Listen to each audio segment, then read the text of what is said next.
It is hardly surprising the sector is in a mess when they've had 3 different aged care ministers across the Abbott-Turnbull-Morrison governments, the ATM governments. The aged care minister is not in cabinet, and the coalition does not even have a minister for ageing. There have been dozens of reports and reviews into the aged care sector, but none of them have been actioned. The only action the coalition government has taken in aged care is to cut. Let's have a look at it.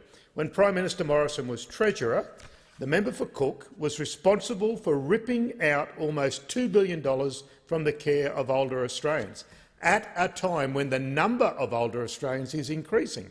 Is it any wonder that older Australians are suffering with ever-decreasing levels of care?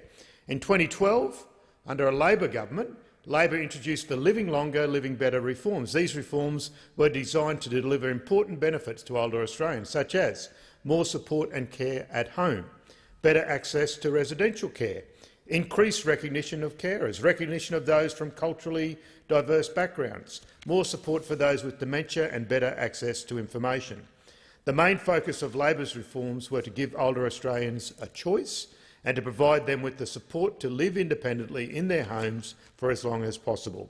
These reforms were accompanied by a funding package of $3.7 billion over 5 years. But sadly, for the elderly of this nation, just 3 months after those historic Labor reforms were legislated, the Abbott government was elected.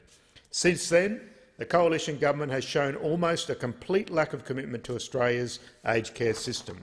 They've cut billions from the aged care system, they've ignored dozens of reviews and reports, including hundreds of recommendations that were all about improving the aged care sector.